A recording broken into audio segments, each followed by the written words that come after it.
Hello and welcome to Byju's Exam Prep IAS. Let's get started and look into our daily quiz. Before we start with our today's practice questions, a quick gentle reminder. Byju's Exam Prep IAS has already launched its official Telegram channel.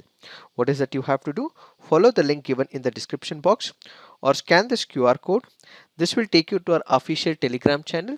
Join the channel so that you get all the current affairs related updates.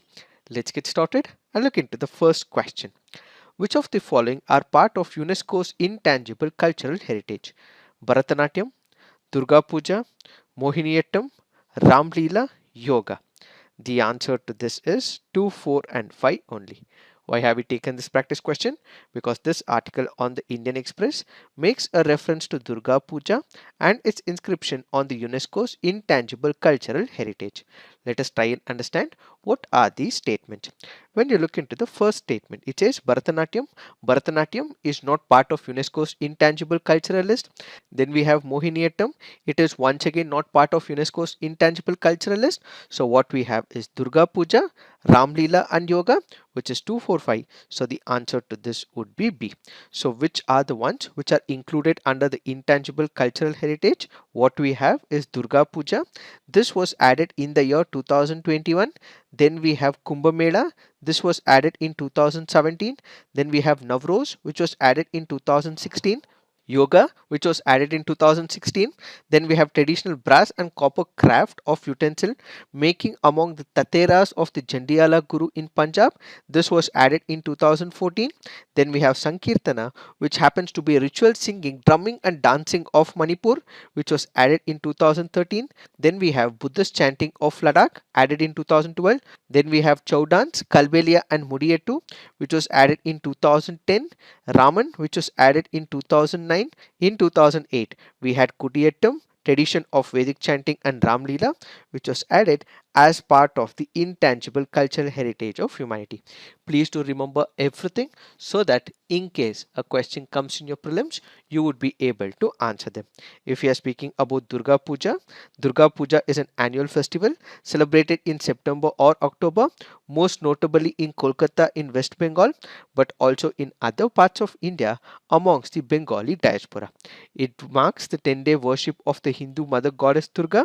In the months preceding the festival, small artisanal workshops sculpt images of Durga and her family using unfired clay pulled from Ganga river is usually done. The worship of the goddess then begins on the inaugural day of Mahalaya when eyes are painted onto the clay images to bring the goddess to life. So remember, Durga Puja is in the list of intangible cultural heritage. Now let's look into the next practice question. Humanoid robot Optimus is being developed by which amongst the following companies? Amazon, Facebook, Google, Tesla. The answer to this is Tesla. Why have we taken this practice question? Because this article on the Indian Express makes a reference to humanoid robot Optimus. So remember, this is being developed by Tesla. As of now, simple tasks are being performed by this humanoid robot, which includes watering the plants, carrying the boxes, lifting metal bars, so on and so forth. And in the near future, they will try to maximize the advantages where they'll integrate the hardware and the software and make sure that they're making use of the supply chain advantages that is already present with Tesla, and ultimately this robo will be used for multiple other purposes. However, Elon Musk has also said that in the near future what we will have is more automation and artificial intelligence. This also means the number of people who would be employed in such sector will also start dropping as well. So in the near future what we will have is job crisis. So he says that because the artificial intelligence will grow, what we will have is more robots in the job sector. We have to think of something like the universal basic income that has to be provided for the human beings, because they would not have jobs because the robots would have replaced them. Now let's look into the next practice question. With respect to Laboratory for Conservation of Endangered Species, LaCONES, which of the following statements are correct? It is the only laboratory in India that has developed methods for collection and crypto-preservation of semen and oocytes from wildlife. It is located in Hyderabad and is part of CCMB, which is Center for Cellular and Molecular Biology. Which of the statements are correct? The answer to this is both. Why have we taken this practice question? Because this article on the Hindu makes a reference to Laboratory for Conservation of Endangered Species. What is this lab all about? This is a dedicated facility of the Council of Scientific and Industrial Research for Cellular and Molecular Biology in Hyderabad. So where is it located? It is in Hyderabad. It uses modern biotechnologies for the conservation of endangered wildlife. With the support from the Department of Biotechnology, Government of India, Central Zoo Authority of India, Council of Scientific and Industrial Research, and Government of Andhra Pradesh, Project LaCONES was established in 1998. The laboratory was itself established in 2007. So it was dedicated to the nation in 2007 by the then President of India, APJ Abdul Kalam. What are the major objectives of this particular lab? This includes conservation, both in situ as well as the ex situ. So the conservation in situ includes habitat preservation, species protection, and ex situ conservation includes captive breeding in controlled environment to restock original wild populations. So remember, this was a concept which was conceptualized by Lalji Singh, and eventually it now goes on to become the only research facility engaged in conservation and preservation of wildlife and its resources. What are the achievements of this lab?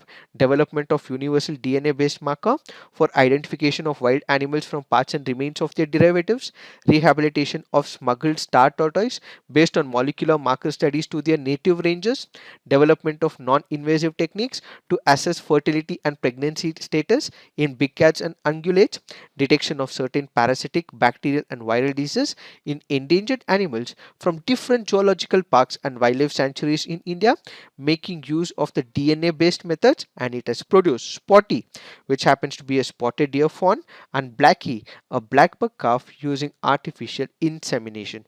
These are also important facts from the preliminary examination point of view. Now let's look into the next practice question. Consider the following pairs. We have the Tiger Reserve on one side. We have the state it is located on the other side. Corbett Tiger Reserve, Uttarakhand. Kalagar Tiger Reserve, Madhya Pradesh. Palmau Tiger Reserve, Chhattisgarh. Valmiki Tiger Reserve, Uttar Pradesh. How many pairs given above are correctly matched? The answer to this is only one pair. Why have we taken this practice question? Because this article on the Hindu makes a reference to the Corbett Tiger Reserve.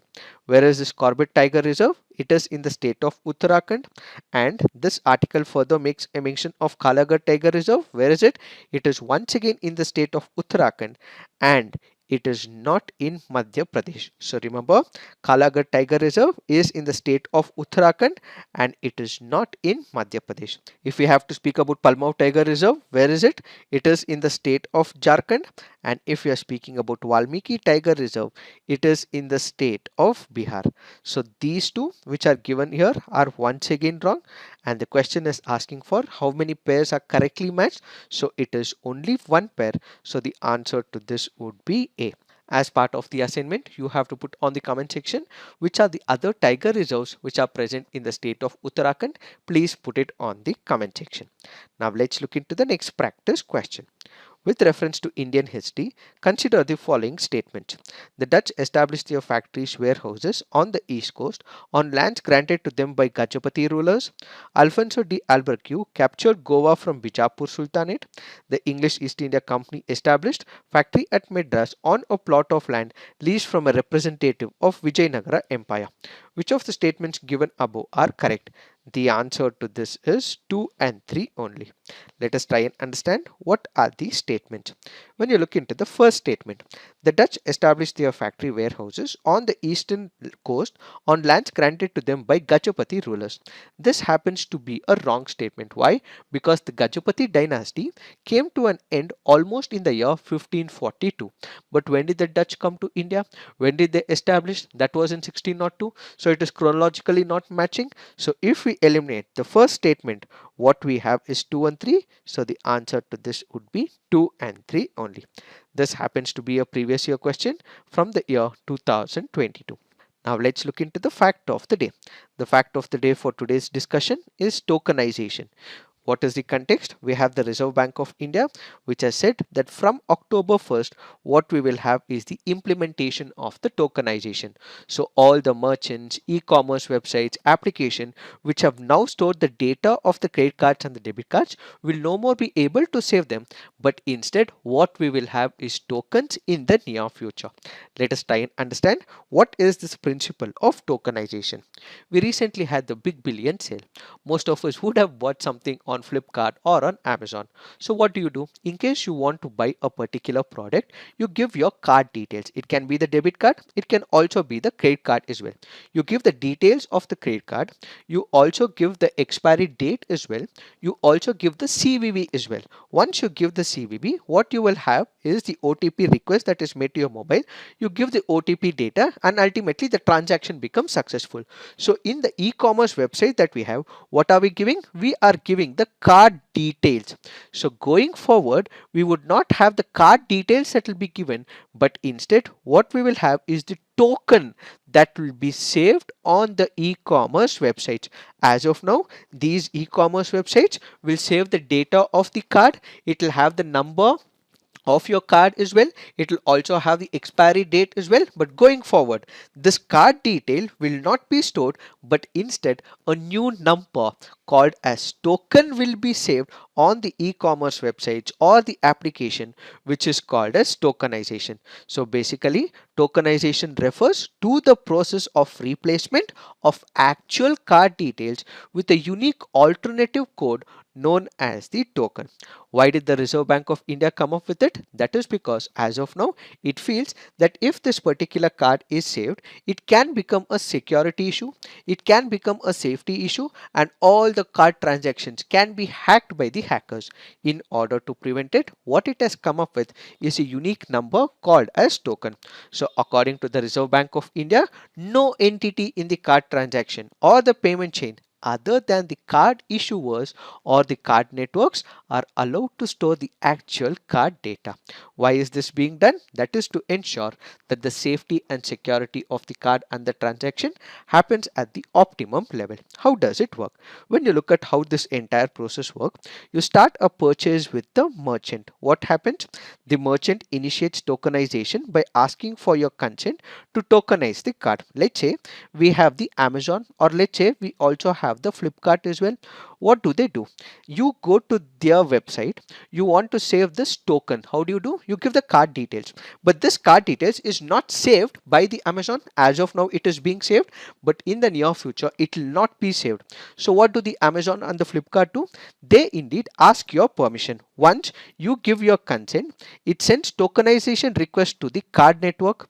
The card network then creates a token as a proxy to the card number and sends it back to the merchant. Once you give the permission, OTP will be sent to you, and if you give the OTP number, they will save this token number and not the card details. So the merchant saves this token for the subsequent transaction. For making payment to a different merchant or from a different card, tokenization has to be done again. Let's say you have a different debit card or a different credit card. So if you're doing it via a different debit card or a credit card, this entire process repeats. So you visit any e-commerce or merchant website or any application. At the time of your payment, what you actually do is you give the details of your card, and once that is done, you will be taken to a payment gateway where it will say you secure your data as per the RBI guidelines or tokenize your card as per the RBI guidelines. And once you give consent to it, you will receive an OTP, and this OTP is what you put up on this Amazon or any of the e-commerce websites, and ultimately this entire transaction becomes successful. So the token is saved on the e-commerce or on the application, and it is not your card details. That is how this entire process works. What is the significance? In the absence of the tokenization, customers enter the card information, and this information given can be taken away by some of the other people. It can become a security threat. So in order to prevent this, what we have is the tokenization. So tokenization basically provides consumers an added layer of security by converting some of the sensitive cardholder data into what is called as the randomly generated number in the form of a token. And tokenization is available for all types of card transactions.